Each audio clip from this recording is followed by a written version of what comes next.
Have you ever heard of a war where one side was armed with machine guns and the other side had feathers and a really bad attitude? It sounds like something out of a cartoon, but I promise you, this is a real, documented chapter of history. Today, we're diving into one of the most bizarre and frankly hilarious conflicts ever recorded. The Great Emu War of Australia. Picture this. It's 1932. The world is in the grips of the Great Depression. And in Western Australia, things are particularly tough for the farmers. Many of them are veterans of World War I, given land by the government to cultivate wheat. But they weren't the only ones looking for a good meal. A massive army, 20,000 strong, was descending upon their fields. An army of emus. Now, emus might look a bit goofy, but don't underestimate them. They're huge, they're fast, and they have an insatiable appetite for wheat. These giant birds were migrating from the central regions, and they discovered that the farmers' lands were basically an all-you-can-eat buffet. They trampled fences, devoured crops, and left a trail of destruction in their wake. The farmers, already struggling, were at their wits' end. Desperate, they appealed to the government for help. And who did the government send? The military. Of course. It seemed like a simple solution. A small contingent of soldiers from the Royal Australian Artillery, armed with 2 Lewis machine guns and 10,000 rounds of ammunition, was dispatched to deal with the feathered menace. The mission was led by a decorated veteran, Major GPW Meredith. On paper, it was a guaranteed victory. What could possibly go wrong? The first engagement took place in early November. The soldiers spotted a flock of about 50 emus. They set up their machine guns, took aim, and the guns jammed.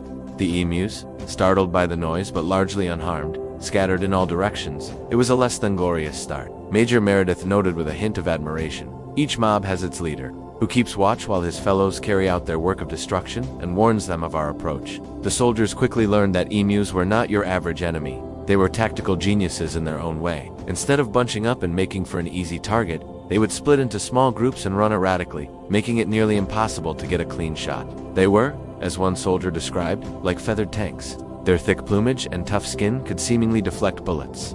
A few days later, the military planned a major ambush. They located a flock of over 1,000 emus near a local dam. This was it, the perfect opportunity. They set up the machine guns, hid themselves, and waited. As the emus approached, the order was given to fire. The guns roared to life, but the result was chaos. Instead of a massacre, the huge flock instantly dispersed into countless small groups, running in every conceivable direction. The soldiers managed to take down a dozen or so birds, but the rest vanished into the bush. Major Meredith was baffled. He remarked, "If we had a military division with the bullet-carrying capacity of these birds, it would face any army in the world. They can face machine guns with the invulnerability of tanks." The media back home started catching on to this bizarre story, and the headlines were merciless. The Emu War was becoming a national joke. The soldiers, once hailed as heroes of the Great War, were now being outsmarted by birds. The military tried different tactics. They even mounted a Lewis gun on the back of a truck, hoping to chase the emus down. This led to one of the most comical scenes of the entire operation. The truck bounced wildly over the rough terrain, making it impossible to aim. The gunner was thrown around. The driver was struggling to keep up with the surprisingly swift birds, and at one point, the truck reportedly crashed through a farmer's fence. Not a single emu was hit during this high-speed, low-success chase. After about a week of this feathered fiasco, the campaign had fired nearly 2,500 rounds of ammunition to kill. Well, the official numbers are debated, but estimates range from a measly 50 to a few hundred emus. It was a logistical nightmare and a public relations disaster. The cost of the ammunition was far greater than the damage the emus were causing. The Minister of Defense, facing ridicule in Parliament, decided to pull the plug. The soldiers were recalled. The emus had won the first round, but the story doesn't end there. As soon as the military left, the emus resumed their feasting with renewed vigor. The farmers, now even more desperate, pleaded for the army to return. So, a few weeks later, round 2 began.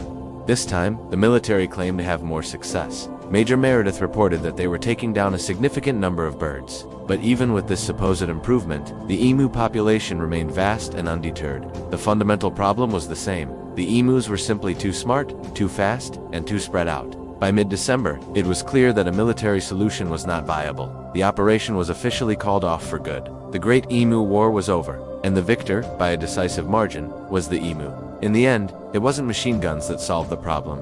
The government later instituted a bounty system, which proved to be a more effective, albeit less dramatic, method of controlling the emu population over the following years. So what can we take away from this incredible tale? It's a hilarious reminder that nature is often more resilient and unpredictable than we think. It shows that brute force isn't always the answer, and that sometimes, the most formidable opponents come in the most unexpected forms.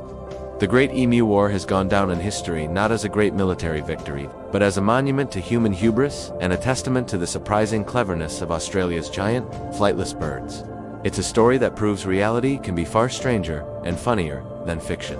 Thanks so much for watching. If you enjoyed this dive into one of history's weirdest conflicts, be sure to hit that like button and subscribe for more fascinating stories. Let me know in the comments what other strange historical events you'd like me to cover. Until next time, stay curious.